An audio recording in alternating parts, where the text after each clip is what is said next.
Jail में बैठा शख्स कौम का हमदर्द नहीं हो सकता। कौम को 9 और 10 मई में फर्क समझना होगा। वज़ीर आला पंजाब मरियम नवाज का कालिया में तकरीब से खिताब।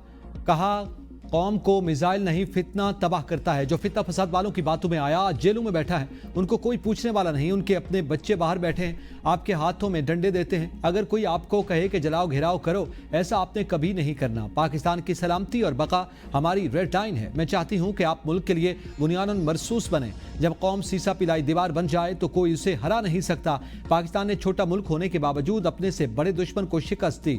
एक मिनट ने पूरी कौम को यकजा कर दिया। राफेल तैयारों पर भारत को बड़ा गरूर था, हमारे तैयारों ने उसे तबाह किया। भारत से जंग जीतने पर आपको बहुत बहुत मुबारक हो। वज़ीर-ए-आज़म शहबाज शरीफ दोशंबे से इस्लामाबाद पहुंच गए। आला हुकाम ने एयरपोर्ट पर इस्तकबाल किया। वज़ीर-ए-आज़म ने तुर्किया, ईरान, अज़रबैजान और ताजिकिस्तान का दौरा मुकम्मल किया। वज़ीर-ए-आज़म का अहम सफारती दौरा खित्ते में ताउन के फ़रोग़ के लिए था। वज़ीर-ए-आज़म शहबाज शरीफ का दौरा इक़्तिसादी और माहौलियाती ताउन पर मरकूज़ रहा। वज़ीर-ए-आज़म की दोशंबे में ग्लेशियर्स कॉन्फ्रेंस में आलमी रहनुमाओं से मुलाकातें। वज़ीर-ए-आज़म शहबाज शरीफ ने 4 मुल्की दौरे में मुख्तलिफ मुआहदों पर बातचीत की।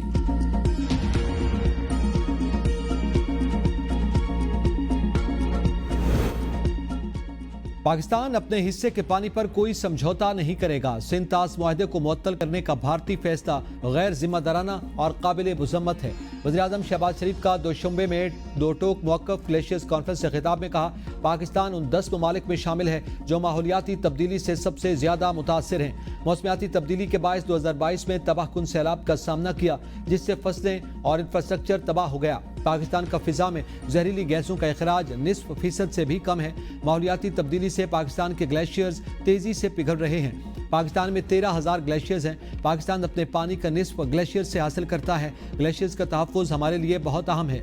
वज़ीर-ए-आज़म ने आलमी रहनुमाओं से कहा, आए मिलकर इन ग्लेशियर्स और दरियाओं का तहफ़्फ़ुज़ करें। अर्ली वार्निंग सिस्टम में सरमायाकारी बढ़ाएं। तरक्की याफ्ता मुल्क माहौलियाती तब्दीली के चैलेंज से निपटने के लिए अपनी जिम्मेदारियां पूरी करें। माहौलियाती तब्दीली के बायस इकोसिस्टम भी मुतासिर हो रहा है।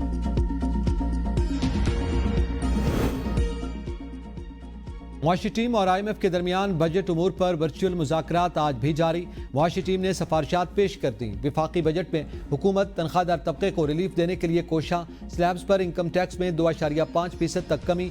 सरकारी मुलाजमीन के लिए तनख्वाहों में इजाफा तजवीज़। माहाना तनख्वाह पर इनकम टैक्स पर कमी की तजवीज़। छोटे किसानों के लिए सहूलियात, कर्ज स्कीम्स, पैदावारी सनत के लिए खुसूसी इक़दामात तजवीज़। तामीराती सनत के लिए खाम माल पर विदहोल्डिंग टैक्स में कमी। पैदावारी सनत के लिए खाम माल पर 200 अरब का विदहोल्डिंग टैक्स खत्म किए जाने का इम्कान। नए माली साल के वफाकी तरक्याती बजट के लिए तजावीज़ पर एनुअल प्लान कोऑर्डिनेशन कमेटी का इजलास 2 जून को तलब कर लिया गया। वफाकी वज़ीर मनसूबाबंदी एहसन इकबाल APCC की सदारत करेंगे। इजलास में वफाकी वजारतों और 4 सूबों के नुमाइंदे शरीक होंगे। इजलास में आइंदा माली साल के लिए PSDP की मंजूरी दी जाएगी।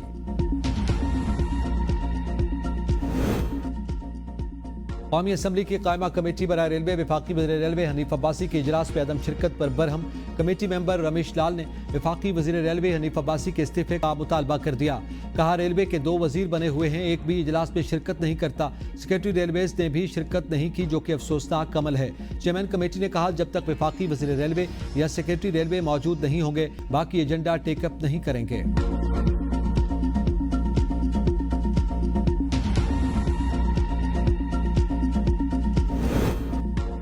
कौमी असम्बली की कायमा कमेटी बराए निजकारी का इजलास से तकसीम कार कंपनीज हेस्को, जेस्को और पेस्को की निजकारी का मामला जेर बहस। चेयरमैन कमेटी फारूक सत्तार ने इफ्तितार किया कि लोड शेडिंग के औकात क्या हैं। हेस्को हुकाम ने ब्रीफिंग में बताया, इंडस्ट्रियल जोन सारा लोड शेडिंग फ्री है। कुछ इलाकों में 10 घंटों तक लोड शेडिंग होती है। चेयरमैन कमेटी ने कहा, हमारे यहाँ डेस्कोज में कुछ भी मैनेज नहीं होता।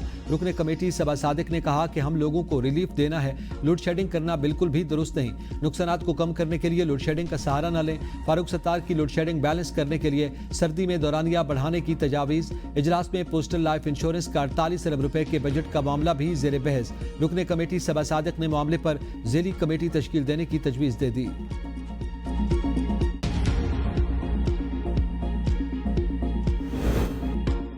सदर मुमलिकत आसिफ अली जरदारी ने बच्चों की शादी की ममानियत के बिल पर दस्तखत कर दिए। कानून के मुताबिक निकाह खान कोई ऐसा निकाह नहीं पढ़ाएगा जहां एक या दोनों फरीक 18 साल से कम उम्र हों। خلاف ورزی کرنے پر نکاح خان کو 1 سال قید اور 1 لاکھ روپے جرمانہ ہو سکتا ہے۔ 18 سال سے بڑی عمر کا مرد اگر کم عمر لڑکی سے شادی کرتا ہے تو اسے 3 سال تک قید بامشقت ہوگی۔ عدالت کو اطلاع دینے والا فریق اپنی شناخت چھپانا چاہے تو عدالت اسے تحفظ دے گی۔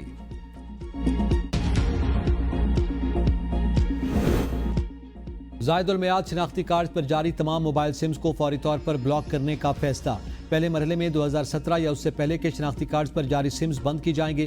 وفاقی وزیر داخلہ محسن نقوی کی زیر صدارت نادرا ہیڈ کوارٹرز میں اجلاس میں فیصلہ۔ چیئرمین نادرا نے کہا پی ٹی اے کے تعاون سے ان موبائل سمز کو بلاک کیا جا رہا ہے۔ شہریوں کی بائیو میٹرک کی معلومات حساس، غلط استعمال کا خطرہ ہے۔ وزیر داخلہ نے سیکٹر I-8 میں 10 منزلہ نادرا میگا سینٹر کا سنگ بنیاد بھی رکھ دیا۔ میگا سینٹر کی تکمیل جون 2026 میں متوقع۔ بھارت کو ایک اور سفارتی شکست، دیرینہ اتحادی روس نے بھی منہ موڑ لیا۔ پاکستان اور روس میں اسٹریٹجک شراکت داری پر رضامندی، توانائی، تجارت اور ٹیکنالوجی کے شعبوں میں بڑی سرمایہ کاری کا اعلان۔ بھارت کے لیے خطے میں اثر و رسوخ برقرار رکھنا چیلنج بن گیا۔ عرب نیوز کے مطابق پاکستان اور روس کے مابین $1 ارب کی دوطرفہ تجارت، روس سے سستے تیل کی درآمد کا سلسلہ کامیابی سے جاری ہے۔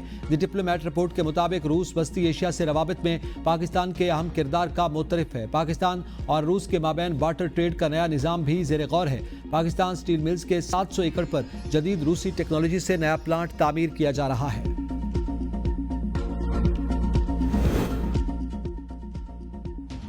بھارت کی ترقی کا دعویٰ زمینی حقائق کے سامنے ڈھیر۔ عالمی مالیاتی اداروں کے اعداد و شمار نے مودی حکومت کے معاشی بیانیے کی قلی کھول دی۔ فی کس آمدنی میں جاپان سے 11 گنا پیچھے۔ غربت و بے روزگاری میں بھی بھارتی عوام کا جینا محال۔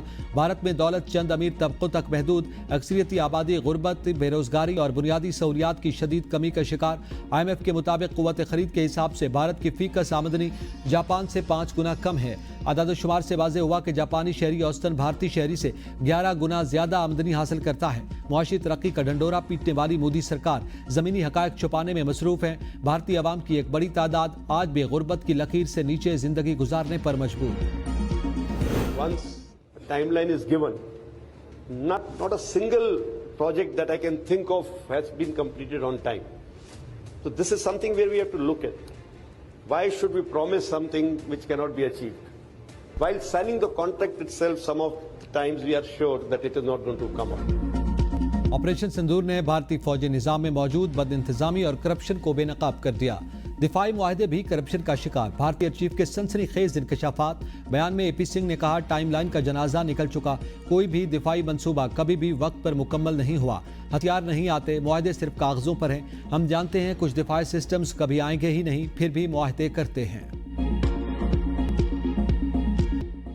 بھارت میں ایک بار پھر سیاسی انتقام کی گونج۔ ششی تھرور پر اپنی اہلیہ سنندا شکر کے الزام، BJP رہنماؤں کی زبان اور دہلی پولیس کی کارروائی پر سوالات اٹھنے لگے۔ سیاسی تجزیہ کاروں کا کہنا ہے کہ BJP نے سنندا کیس کو تھرور پر دباؤ ڈالنے کے لیے ہتھیار بنایا۔ BJP رہنما سبرامنیم سوامی نے ششی تھرور پر زہر کے ذریعے قتل کا الزام لگایا۔ سوامی کے ان الزامات کی بنیاد پر عدالت میں سیاسی نوعیت کی PIL بھی دائر کی گئی۔ ششی تھرور نے بارہا یہ موقف اختیار کیا کہ ان کے خلاف دائر کردہ مقدمہ محض BJP کے سیاسی انتقام کا حصہ ہے۔ بلیک میلنگ کے ذریعے ششی تھرور کو بھارت کے لیے عالمی سطح پر جھوٹ بولنے پر مجبور کیا جا رہا ہے۔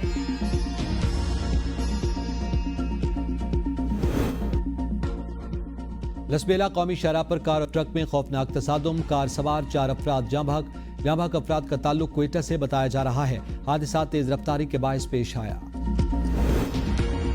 حافظ آباد میں CCD پولیس مقابلہ، 2 ڈاکو ہلاک، مغوی بازیاب۔ تھانہ ونیکے تارڑ کے علاقے میں ڈاکو زمیندار کو مغوی بنا کر جانور چھین کر فرار ہو رہے تھے۔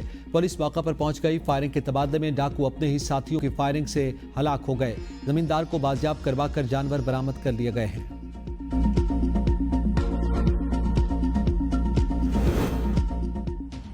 عید قربان آتے ہی مویشی منڈیوں کی رونقیں بڑھنے لگی۔ نخرے نرالے، سنگار کمال۔ منڈی میں آئے قربانی کے شہزادے بے مثال۔ سوراب گوٹ کی مویشی منڈی میں 16 من وزنی برج خلیفہ کی دھوم۔ بیوپاری اور خریداروں میں بھاؤ تاؤ اور بحث جاری۔ رجحان میں رجحانی بکرے کے نخرے ہی وکھرے۔ گلابی رنگت، دراز قد، چوڑا سینہ، خوبصورتی میں اپنی مثال آپ۔ ڈیرہ غازی خان میں معروف تاجر نے قربانی کے لیے اعلیٰ نسل کا پہاڑی اونٹ خرید لیا۔ تاجر کی فیملی کے بچے اور بڑے سبھی اونٹ کی خاطر تواضع میں مصروف۔